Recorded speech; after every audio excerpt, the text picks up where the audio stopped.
ಎಲ್ರಿಗೂ ನಮಸ್ಕಾರ. ಎಲ್ಲರೂ ಹೇಗಿದ್ದೀರಾ? ತುಂಬ ಚೆನ್ನಾಗಿದ್ದೀರಾ ಅಂತ ಭಾವಿಸ್ತೀನಿ ಗೈಸ್. ನನಗೆ ಇತ್ತೀಚೆಗೆ ವೀಡಿಯೋ ಮಾಡೋಕ್ಕೆ ಮನಸ್ಸಾಗ್ತಿಲ್ಲ, ಯಾಕೆ ಅಂತ ಗೊತ್ತಿಲ್ಲ. ಅಷ್ಟು ಸೋಂಬೇರಿ ಆಗೋಗ್ಬಿಟ್ಟಿದ್ದೀನಿ. ನಾನೀಗ ಯಾವುದ್ರ ಬಗ್ಗೆ ಮಾತಾಡೋಕ್ಕೆ ಬಂದಿದ್ದೀನಿ ಅಂದರೆ, ನನಗೆ ಆರ್ಟ್ ಪ್ರಾಬ್ಲಮ್ ಆಗಿತ್ತಲ್ಲ, ಅದ್ರ ಬಗ್ಗೆ ಮಾತಾಡೋಕ್ಕೆ ಬಂದಿದ್ದೀನಿ. ನಂಗೆ ಆರ್ಟ್ ಪ್ರಾಬ್ಲಮ್ ಆಗಿತ್ತು. ಈಗ ಇವ್ರಿಗೆ ದಿಲೀಪ್ ಸರ್ ಕೂಡ ಹಾರ್ಟ್ ಅಟ್ಯಾಕ್ ಆಗಿ ತೀರ್ಕೊಂಡ್ರು. ನನಗೇನು ಸಿಂಪ್ಟಮ್ ಕಾಣಿಸ್ಕೊಂಡಿದ್ದ, ಬಟ್ ದಿಲೀಪ್ ಸರ್ಗೆ ಅವ್ರಿಗೇನು ಸಿಂಟಮ್ ಕಾಣಿಸ್ಕೊಂಡ್ರು ಕೂಡ ಅವ್ರು ಹೋಗಿಲ್ಲ. ಏನಕ್ಕಂದರೆ ಅವ್ರಿಗೆ ಸಿಂಟಮ್ ಕಾಣಿಸ್ಕೊಂಡಿದೆ, ಮೊದಲೇ ಎದೆ ನೋವು ಕಾಣಿಸ್ಕೊಂಡಿದೆ, ಸ್ವಲ್ಪ ಕತ್ತು ಭುಜ ನಾವೆಲ್ಲ ಕಾಣಿಸ್ಕೊಂಡಿದ್ರು ಕೂಡ ಅವರು ಸ್ಮಾರ್ಟ್ ವಾಚಿಂದ ಚೆಕ್ ಮಾಡಿದರೆ ಹಾರ್ಟ್ ಬಿಟ್ಟು ಅದು ಕರೆಕ್ಟಾಗಿದೆ ಅಂತ ತೋರಿಸಿದೆ. ಅದಕ್ಕೋಸ್ಕರ ಕರೆಕ್ಟಾಗಿದೆಯಲ್ಲ ಬಿಡು, ಇದು ಮೋಸ್ಟ್ಲಿ ಏನೋ ಗ್ಯಾಸ್ಟ್ರಿಕ್ ಪ್ರಾಬ್ಲಮ್ ಇರ್ಬೋದು, ಬೆಳಗ್ಗೆ ತೋರಿಸ್ಕೊಳ್ಳೋಣ ಅಂತ ನೆಗ್ಲೆಕ್ಟ್ ಮಾಡಿದ್ದಕ್ಕೋಸ್ಕರ ಅವ್ರು ತೀರ್ಕೊಂಡಿದ್ದಾರೆ. ಬಟ್ ನನಗೆ ಯಾವ ಥರ ಕಾಣಿಸ್ಕೊತು ಸ್ಟಾರ್ಟಿಂಗು, ನಾವೇನು ಮಾಡಿದ್ವಿ ಕಾಣಿಸ್ಕೊಂಡಿದ್ದ ತಕ್ಷಣ ಅಂತ ನಾನು ಹೇಳ್ತಾ ಹೋಗ್ತೀನಿ.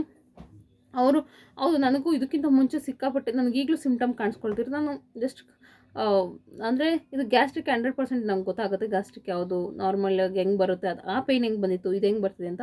ನನಗೆ ಮೊದಲಿಗೆ ಏನಾಗಿತ್ತು ಅಂತ ಹೇಳ್ತೀನಿ.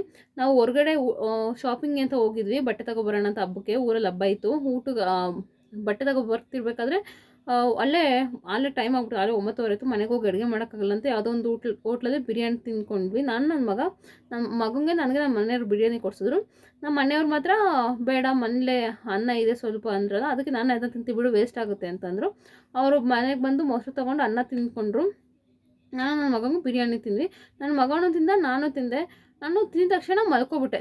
ನಾನು ಆಲೇ 10:10:30 ಆಗೋಗಿತ್ತು. ಇನ್ನೇನು ಕೆಲಸ ಮಾಡೋಕ್ಕೆ ಹೋಗ್ತೀವಿ, ಪಾತ್ರೆ ಇತ್ತು ಸಿಂಕಲ್ಲಿ, ಆದರೂ ಏನು ತೊಳಿಲ್ಲ ಬಿಡು, ಬೆಳಗ್ಗೆ ಮಾಡ್ಕೊಂಡ್ರೆ ಆಯಿತು ಅಂದ್ಬಿಟ್ಟು ತಿಂದ ತಕ್ಷಣ ನಿದ್ದೆ ಬರ್ತೈತೆ ಅಂದ್ಬಿಟ್ಟು ಮಲ್ಕೊಂಡು, ಅದೆಲ್ಲ ಒಡ್ಡಾಡಿದ್ವಲ್ಲ ಸಿಕ್ಕಾಪಟ್ಟೆ ಅಂದ್ಬಿಟ್ಟು ಮಲ್ಕೊಬಿಟ್ಟೆ. ಅದು ತಿಂದು ನಮ್ಮ ಮನೆಯವರು ಮತ್ತು ನನ್ನ ಮಗ ಇಲ್ಲೇ ಒಳಗಡೆ ಮಲಗಿದ್ರು, ನಾನು ಆಚೆ ಮಲ್ಕೊಂಡಿದ್ದೆ. ಮಲ್ಕೊಂಡ್ರೆ ಏನಾಗೋಯ್ತು, ನನಗೆ ಈ ಮಲ್ಕೊಬಿಟ್ಟಿದ್ದು ಒಂದು ಅರ್ಧ ಗಂಟೆ ನನಗೆ ಇನ್ನೂ ನಿದ್ದೆ ಬರಲ್ಲ. ಆ ಕಡೆ ಈ ಕಡೆ ಒದ್ದಾಡ್ತಿದೆ. ಇದ್ದಕ್ಕಿದ್ದಂಗೆ ಎದೆ ನೋವು ಬಂತು. ಅಂದರೆ ನನಗೆ ಉಸಿರಾಡೋಕ್ಕೂ ಆಗ್ತಾಯಿಲ್ಲ, ಈ ಕಡೆ ಕೂಗೋಕ್ಕೂ ಆಗ್ತಾಯಿಲ್ಲ.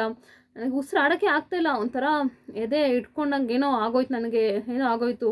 ಎದೆ ಪೇಯ್ನ್ ಯಾವ ರೇಂಜಲ್ಲಿದೆ ಅಂದರೆ ಹೇಳಿದ್ನಲ್ಲ, ಮಾತಾಡೋಕ್ಕೂ ಆಗ್ತಾಯಿಲ್ಲ. ಈ ಕಡೆ ಉಸಿರು ಬರ್ತಾಯಿಲ್ಲ. ಉಸಿರು ತೊಂದರೆ ಆಗೋಯ್ತು ನನಗೆ ಆಲ್ರೆಡಿ. ನಾನು ಅಂದ್ರೆ ನಮ್ಮ ಮನೆಯವರು, ಅವ್ರಿಗೂ ಇನ್ನೂ ನಿದ್ದೆ ಬಂದಿಲ್ಲ. ಏನಾಯ್ತು ಅಂತ ಅವರು ಓಡಿ ಬಂದರು. ಮೊದಲು ಹಾಸ್ಪಿಟ್ಲಿಗೆ ನಡಿ, ಏನಾಯಿತು ಅಂತ ಹಿಂಗೆ ತೋರಿಸ್ತಾರೆ. ನನಗೆ ಎದೆ ನೋವಂತೂ ಬಾಯಿ ಬಿಟ್ಟು ಹೇಳೋಕ್ಕೂ ಆಗ್ತಾಯಿಲ್ಲ.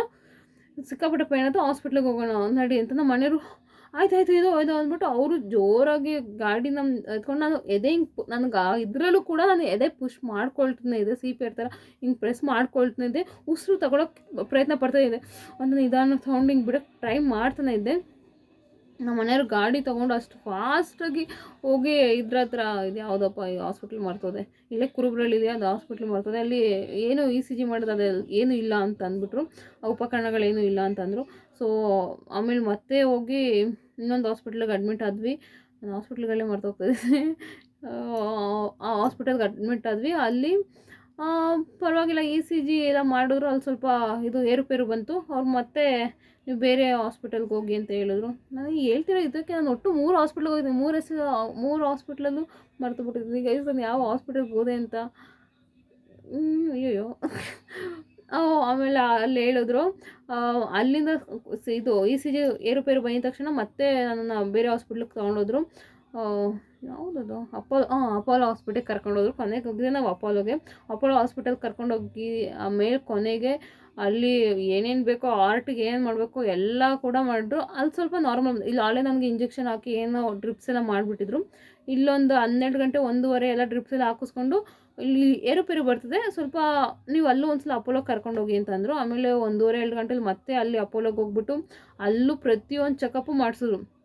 ಬರೀ 1 ನೈಟು ನಾವು 60-70 ಸಾವಿರ ಖರ್ಚು ಮಾಡಿದ್ವಿ, ಬರೀ 1 ನೈಟು. ಮತ್ತೆ ಬೆಳಗ್ಗೆ ಬಂದು ನಾವು ಒಂದು ಥ್ರೆಡ್ ಮಿಲ್ ಮೇಲೆ, ನಾವು TMT ಏನೇನೋ ಮಾಡ್ತಾರೆ, ಥ್ರೆಡ್ ಮಿಲ್ ಮೇಲೆ ಓಡಿಸೋದು, ಆಮೇಲೆ ಇನ್ನೊಂದು ಚೆಕಪ್ಪು ಎಲ್ಲ ಮಾಡಿಸಿದ್ವಿ. ನಾನು ಬೇಡ ಬಿಡು, ಸ್ವಲ್ಪ ನಾರ್ಮಲ್ ಅಂತ ಎಲ್ಲ ತೋರಿಸ್ತಿದ್ದಿಲ್ಲ ಅಪೋಲೋ ನೈಟಲ್ಲಿ ಅಂತ. ನಮ್ಮ ಮನೇಲಿ ಇಲ್ಲ ನನಗೆ ಒಂದೊಂದು ಸಲ ಹೇಳ್ಬಿಟ್ಟು ಕನ್ಫರ್ಮ್ ಮಾಡ್ಕೊಬಿಡೋಣ ಬಾ ಅಂದ್ಬಿಟ್ಟು ಮತ್ತೆ ಕರ್ಕೊಂಡೋಗಿ ಬೆಳಗ್ಗೆ ಅವ್ರು ಮತ್ತೆ ಚೆಕಪ್ ಮಾಡಿಸಿದ್ರು. ಅವತ್ತಂತೂ ನನಗೆ ನಿಜವಾಗ್ಲೂ ಒಟ್ನಲ್ಲಿ ಅವತ್ತು ನನಗೆ ECG ಏರುಪೇರು ಬಂದಂತೂ ನಿಜ. ಆದಷ್ಟು ನಮಗೆ ಸಿಂಪ್ಟಮ್ ಮೊದಲೇ ತೋರಿಸುತ್ತೆ, ಬಟ್ ನಮ್ಗಳಿಗೆ ನಾವೇನು ಅಂದ್ಕೊಳ್ತೀವಿ, ಗ್ಯಾಸ್ಟ್ರಿಕ್ ಆಗಿದೆ, ಅಥವಾ ನನಗೆ ಸರಿಯಾಗಿ ಟೈಮ್ ತಿಂತಾ ಇಲ್ವಲ್ಲ ಅದಕ್ಕೇನೋ ಗ್ಯಾಸ್ಟ್ರಿಕ್ ಎದೆ ಉರಿ ಥರ ಕಾಣಿಸ್ತಿದೆ ಆ ಥರ ಅಂದ್ಕೊಳ್ತೀವಿ. ಅದು ಅದು ಅದು ಆಗಿರ್ಬೋದು. ನಮಗೆ ಅದೇ ನಾವು ಬರ್ತಿದೆ ಅಂದ ತಕ್ಷಣ ಎಲ್ಲ ಹಾರ್ಟ್ ಪ್ರಾಬ್ಲಮ್ ಅಂತಲೂ ಇಲ್ಲ, ಗ್ಯಾಸ್ಟ್ರಿಕ್ಕು ಆಗಿರುತ್ತೆ. ಒಂದ್ಸಲ ನಾವು ಗ್ಯಾಸ್ಟ್ರಿಕ್ ಅಂದ್ಕೊಂಡಿರ್ತೀವಿ, ಅದು ಎದೆ ನೋವು ಆಗಿರುತ್ತೆ. ನನಗೆ ಬಂದಾಗ ಸಿಕ್ಕಾಪಟ್ಟೆ ಪೇಯ್ನ್ ಬರುತ್ತೆ ಗೈಸ್, ನಿಜವಾಗ್ಲೂ ಇಲ್ಲಿ ಸಿಕ್ಕಾಪಟ್ಟೆ ಪೇಯ್ನ್ ಬರುತ್ತೆ ನನಗೆ. ಫಸ್ಟು ಇಲ್ಲಿ ಸ್ವಲ್ಪ ಹಿಂದೆಗಡೆ ಕತ್ತು ನೋವು ಥರ ಭುಜ ನೋವು ಬಂತು ಅಷ್ಟೇ. ಅದಾದ ನಂತರ ಸ್ವಲ್ಪ ಎದೆ ನೋವು, ಸಿಕ್ಕಾಪಟ್ಟೆ ಎದೆ ನೋವು ಬಂತು. ಇದ್ದಕ್ಕಿದ್ದಂಗೆ ಕಾಣಿಸ್ಕೊಬಿಡ್ತು ನನಗೆ, ಹೆಂಗೆ ಹೇಳೋಕ್ಕಾಗ್ತದೆ ಆ ರೇಂಜ್ಗೆ. ನಾನು ಸ್ಟಾರ್ಟಿಂಗಲ್ಲಿ ಕಾಣಿಸ್ಕೊಂಡಿದ್ದ ತಕ್ಷಣ ಉಸಿರು ನನಗೆ ಬರ್ತಾ ಇರಲಿವಲ್ಲ, ಸೊ ಆವಾಗಲೇ ಕರ್ಕೊಂಡು ಹೊಂಟೋದ್ರು. ಒಬ್ಬೊಬ್ರಿಗೆ ಇಲ್ಲಿ ಕಿರಿಬೆರಳು ಇಲ್ಲಿಂದ ಪೇಯ್ನ್ ಬರುತ್ತೆ, ಕಿರಿಬೆರಳು ಇಲ್ಲಿ ಆರ್ಟ್ ಲೈನ್ ಇದು, ಇಲ್ಲಿಂದ ಜಾಸ್ತಿ ಇಲ್ಲಿ ಭುಜ ನೋವು ಬರೋದು, ಇಲ್ಲಿ ಕಂಕ್ಳು ನೋವು ಬರೋದು, ಇದೆಲ್ಲ 100% ಆಗೇ ಆಗುತ್ತೆ. ಯಾವ್ದಾರ ಒಂದು ಸಿಮ್ಟಮ್ಸ್ ಆಮೇಲೆ ನಿಮ್ಗೆ ಗೊತ್ತೇ ಆಗುತ್ತೆ. ವರ್ಷಕ್ಕೊಂದ್ಸಲನಾರ ECG ಮಾಡಿಸ್ಕೊಳ್ಳಿ ದಯವಿಟ್ಟು. ನಾನು ಮಾಡಿಸ್ಕೊಳ್ಬೇಕು 100%. ನಾನು ಮತ್ತೆ ಹೆಂಗೆ ಎದೆ ನೋವು ಅವಾಗವಾಗ ಬರ್ತಾ ಇರುತ್ತೆ. ಹಿಂಗೆ ಸಿಕ್ಕಾಪಟ್ಟೆ ಗ್ಯಾಸ್ಟ್ರಿಕ್ಕು ಇದೆ ನನಗೆ. ಆದಷ್ಟು ಹುಷಾರಾಗಿರಿ. ದಿಲೀಪ್ ಸರ್ ನೆಗ್ಲೆಕ್ಟ್ ಮಾಡೋ ಥರ ನೀವು ಮಾಡೋಕ್ಕೆ ಹೋಗ್ಬಿಡಿ. ಫಿಟ್ಟಾಗಿದ್ದಾರೆ, ಎಲ್ಲ ರೀತಿಯೂ ಇದ್ದಾರೆ. ಹೆಂಗೆ ಆರ್ಟ್ ಪ್ರಾಬ್ಲಮ್ ಆಯಿತು ಅಂತ ತುಂಬ ಜನ ಅಂದ್ಕೊಳ್ತಾರೆ. ಒಬ್ಬರು ಎಕ್ಸಸೈಸ್ ಮಾಡಲ್ಲ, ಏನಿರಲ್ಲ, ಮನೇಲೇ ಇದ್ದಿತ್ತವೇ ಇರ್ತಾರೆ, ಸಿಕ್ಕಾಪಟ್ಟೆ ದಪ್ಪನೂ ಇರ್ತಾರೆ. ನಾವು ಅನ್ಕೋತೀವಿ ಇಷ್ಟೊಂದು ದಪ್ಪ ಇರಬೇಡ ಮಗ, ಹಾರ್ಟ್ ಅಟ್ಯಾಕ್ ಆಗುತ್ತೆ. ಕೊಬ್ಬೆಲ್ಲ ಬೆಳ್ಕೊಬಿಟ್ಟಿರುತ್ತೆ ಮೈಯಲ್ಲೆಲ್ಲ, ಅಂದರೆ ಬ್ಲಡ್ ಎಲ್ಲ ಆಡೋದಿಲ್ಲ, ಬೇಗ ಹಾರ್ಟ್ ಅಟ್ಯಾಕ್ ಆಗೋಗುತ್ತೆ ಅಂತ. ಅಂಥವ್ರು ಚೆನ್ನಾಗೇ ಇರ್ತಾರೆ ನಿಜ ಹೇಳ್ಬೇಕಂದ್ರೆ. ಇತ್ತೀಚೆಗೆ ಬರೀ ಫಿಟ್ ಆಗಿದ್ದೀನಿ ನಾನು, ಹೆಲ್ತಿ ಆಗಿದ್ದೀನಿ ಅಂತ ಅಂದ್ಕೊಂಡ್ರೆಲ್ಲ ಸಾಯ್ತಿದ್ದಾರೆ. ಇದಕ್ಕೆ ನಿಜವಾಗೂ ಅಂದರೆ ಹೆವಿ ವರ್ಕೌಟು ಮಾಡೋಕ್ಕೆ ಹೋಗ್ಬೇಡಿ. ನನ್ನ ಪ್ರಕಾರ ಹೆವಿ ವರ್ಕೌಟು ನಮ್ಮ ಬಾಡಿಗೆ ಎಷ್ಟು ಬೇಕೋ ಅಷ್ಟೇ ವರ್ಕೌಟ್ ಮಾಡಬೇಕು. ಹೆವಿ ವರ್ಕೌಟ್ ಮಾಡಿದ್ರು ಪ್ರಾಬ್ಲಮ್ ಆಗುತ್ತೆ. ನನ್ನ ಪ್ರಕಾರ ನನಗಾಗಿದ್ದ ಸಿಂಟಮ್ಸ್ ನಾನು ಹೇಳಿದ್ದೀನಿ. ಆದಷ್ಟು ಹುಷಾರಾಗಿ ಇರಿ ಅಷ್ಟೇ. ಒಂದ್ಸಲ ಹೋದ್ರು ಅಂದರೆ ಹೋಯ್ತು ಅಷ್ಟೇ. ಅದು ಬಂದ ತಕ್ಷಣ ತೋರಿಸ್ಕೊಂಡ್ರೆ ಉಳ್ಕೊಳ್ತೀವಿ.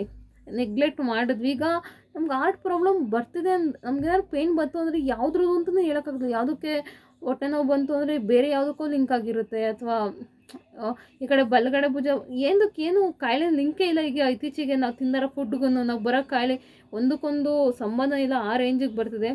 ನನ್ನ ಪ್ರಕಾರ ವ್ಯಾಕ್ಸಿನ್ ಹಾಕಿಸ್ಕೊಂಡ್ಮೇಲೆ ನನಗೆ ಸಿಕ್ಕಾಪಟ್ಟೆ ಪ್ರಾಬ್ಲಮ್ ಕಾಣಿಸ್ಕೊಂಡಿದ್ದೆ. ನನ್ನ ಬಾಡಿಲಿ ಮೊದಲು ಎಷ್ಟು ಆ್ಯಕ್ಟಿವ್ ಆಗಿದ್ದೆ ಅಂದರೆ ನನಗೆ ಎಷ್ಟು ಸೋಂಬೇರಿತನ ಅನ್ನೋದು ಬಂದೇ ಬಿಡ್ತು ನನ್ನ ಮೈಯಲ್ಲಿ. ಈಗ ಎದೊಳಕ್ಕೆ ಹೋದ್ರೂ ಕಾಲು ಕಟ್ ಅಂತ ಸೌಂಡ್ ಬರುತ್ತೆ. ಈ ವಯಸ್ಸಿಗೆ ಶಕ್ತಿ ಇಲ್ಲ ಅನ್ನೋ ಥರ ಸುಸ್ತು. ಆ ಪಾತ್ರೆ ಬೆಳ್ತೀನಿ ಬಂದು ಬಿತ್ಕೋತೀನಿ ಸುಸ್ತು, ಅಡುಗೆ ಮಾಡ್ತೀನಿ ಬಂದು ಬಿತ್ಕೋತೀನಿ ಸುಸ್ತು. ಹೆಂಗಾಗ್ಬಿಟ್ಟಿದೆ ನನ್ನ ಬಾಡಿ ಅಂದರೆ ಯಾವ ರೇಂಜಿಗೆ, ಅಷ್ಟು ಸೋಂಬೇರಿತನ ಬಿದ್ದೋಗಿದ್ದೀನಿ.